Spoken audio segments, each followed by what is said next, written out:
So the first thing that we need to do to install Edubuntu onto your computer is to download it. So we're going to go to edubuntu.org. I will have all the links in the description below. And then we'll click on the download tab at the top.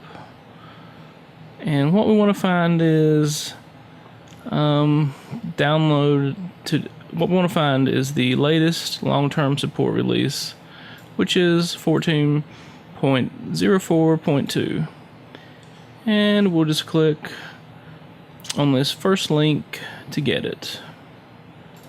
Let's do that, and we're taken to this page where we can choose what we need. So we want to get the 64-bit PC AMD 64 Install Live DVD. So click that, and you'll get a pop-up box to save the file. So let's go ahead and hit OK and save it. Now, with my connection, which is about 30 megabits right now, it's going to take probably 20 minutes to download, I would say. It's quite a big file. So there's one other piece of software we will need, which is called Rufus, and that link will also be in the description because it's not an easy website to remember. So Rufus will allow us to make a USB thumb drive with the operating system on it, so that we can install it to the computer. So we'll go ahead and get that as well right here. Just want to scroll down until you see Rufus 2.2. Click that, save it as well. Alright, and I will be back as soon as Edubuntu has downloaded. Okay, so now that our download has finished, we just need to open our file manager and go to downloads and find a Rufus. Now, before you click on this, what you want to do is make sure that you have inserted a USB drive that is empty, because it will erase, this program will erase anything that is on the drive. And the drive probably needs to be at least 4 gigabytes. So go ahead, insert that into a USB drive in your computer, and then click on Rufus and say yes. And here it shows up your USB drive. Make sure 100% that this is the drive that you want to install Edubuntu on, because it will overwrite it. And as in my case, it is the only one plugged in, so that's all it's showing. But you know, your computer may be different, and it could show more than one drive, so make sure you choose the right one. You can leave this as default. This needs to be changed to FAT32, and you can leave that. The cluster size can stay default, and I will enter a volume label. It doesn't really matter if you enter one or not. I'm going to call it Edubuntu. And once we do that, we will come down here to this little icon that's right by this third checkbox. And if this is not checked, please check it. Create a bootable disk using, and we're going to say ISO image right there, and then click on the little box, the little button beside of it, and go into your downloads folder again, which I was already there, and then scroll down and find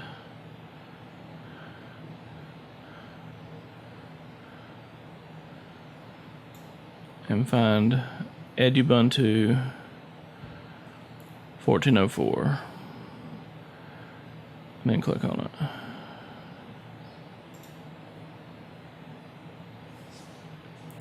Now, I have already done this, So I do not need to do it again, but all you're going to do now is click Start and wait for it to finish. Once it's finished, you can safely remove your USB drive right here, like that, and then you can take it to your computer where you will install Edubuntu. And that is really one of the hardest parts of this whole process. So, in the next section, we will just start installing Edubuntu.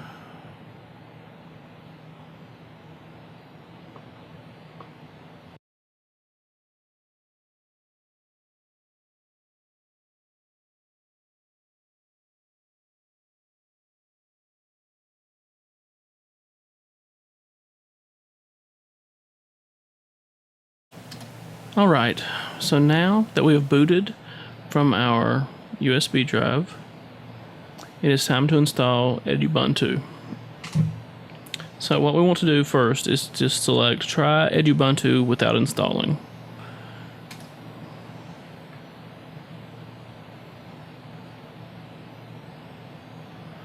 Now we just wait for it to boot.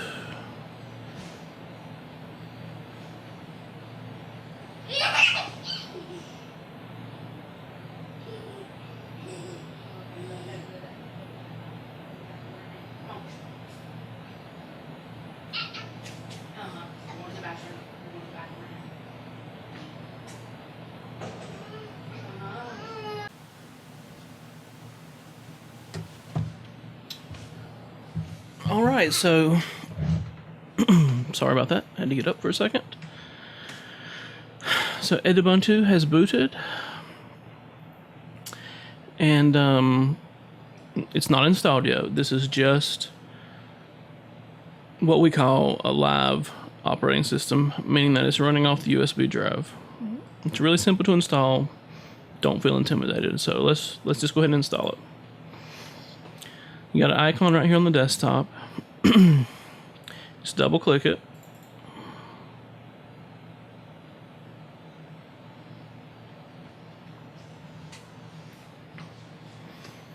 And what this is going to do is launch the installer program.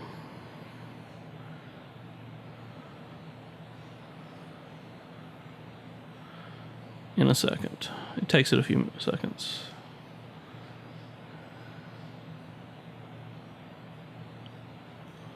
There we go. So we want to select your language. Mine's English, so I do that. Click continue. It would be a good idea to go ahead and check download updates while installing, and also install third-party software. Then click continue. Okay, so now we're at the next screen, and basically do not worry about checking either of these. Just go ahead and click continue. This is where you can choose the educational packages you want to install. I would just install them all personally. Perhaps if you didn't want to install one at all, it would be the tertiary one at the end here. It's basically college level applications. So you can uncheck that one if you want to. I will for this. It'll speed things up a little bit. Okay, so now we're ready to click continue.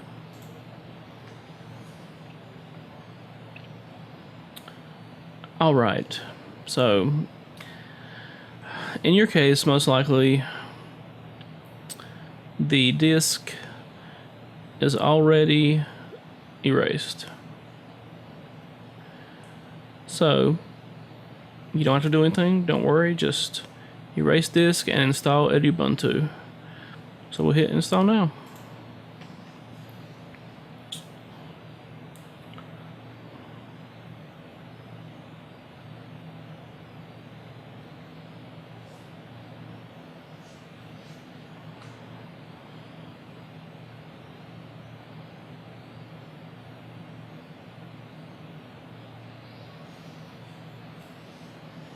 Okay, now we can select our time zone, which for me is correct by default. Yours most likely will be as well. Go ahead and click continue. Now we select our keyboard layout. Mine is English US, so you can test that if you want to and try it out, but it's usually correct. Now click continue.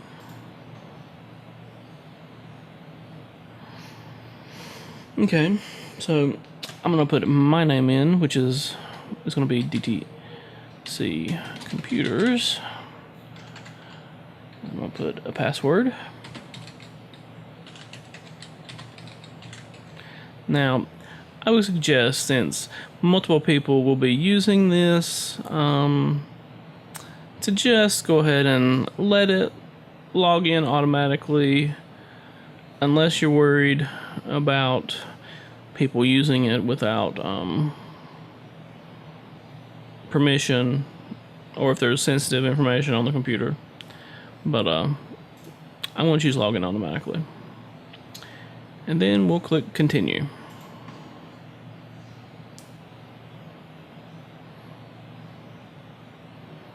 Alright, so now we just wait. And what's going to happen is the installer is going to install the files from the USB drive and also download some files from the internet if you have an internet connection. If you do not, you cannot check that option. But it's best to go ahead and let it do it. That way you're pretty much up to date and won't have to do anything when we get finished installing. So I'm going to stop the video here, and I'll be back once this is done with the next steps.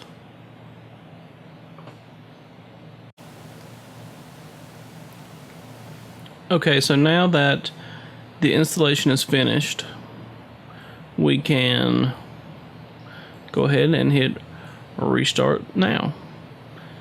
What's going to happen is the computer will restart, and you can unplug the USB drive once it restarts,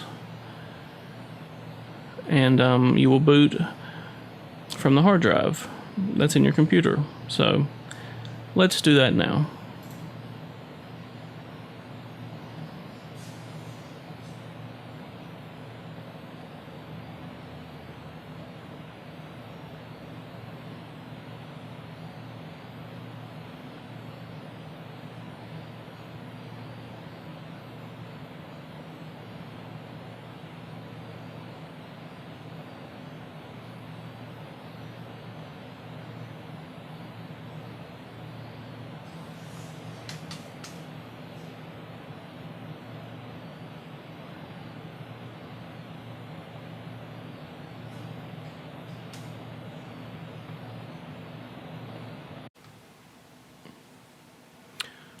Alright, so here is the final desktop that's running on your computer. It's fully installed and everything should be working properly. Let me just show you a few things about it real quick. This top button on the left is it's basically the start menu. If you click it, you'll get an area to search for programs or files. And over here on the right, you can click filter results and choose from different categories that you might be looking for. Like, well, in this instance, there's all sorts of things. But what we want to do is click down here where this A is which stands for applications, and then click filter. And you can filter from different categories of applications, such as education. We'll look at that. And then you can click up here to see all. And this will show you most of the educational titles that are installed. Now, what I like to do, if I've found some that I like to right click on them. Excuse me, that's wrong. My apologies. I like to open them or drag them right over here to the to the dock. And they should stay there. Let's see. There it is right up here. It moved up to the top. We want to move it down. There we go. So the other thing I want to show you really quickly is how to turn off your computer and how to update it. So you'll see this icon right here. That is for software updates, and it will say if you have software that needs to be updated, this icon will appear. You click it, it'll tell you all about the details of it, and you can just look over the list, see what the problem is. 1 second. Seems to be a little glitch. There it goes. There's the list. And then install them. You'll probably have quite a few updates to install at the beginning of the you'll probably have quite a few updates to install after first installing a system, even though we checked install updates during the installation. It obviously doesn't get them all. Anyways, now to turn off the system, it's really easy. If you'll look in the top right corner, right here, there's a gear icon, and in this menu you can find your system settings and also your shutdown. So if we click shutdown, get this box, and all we do is click right here to shut down, and your computer will turn off. I will be doing more videos on how to use this operating system and some of the advantages of using it versus Windows. Obviously, the biggest advantage is that it's free and that there's hardly any viruses written for Linux, so you can pretty much browse the internet without as many worries. Anyways, I'll have new videos posted soon, but just don't worry and have a look around the computer and see what you can learn on your own. Thank you. This is Todd with DTC Computers. If you have any questions, visit my website at dtccomputers.com. I will have a link below in the description. Happy computing.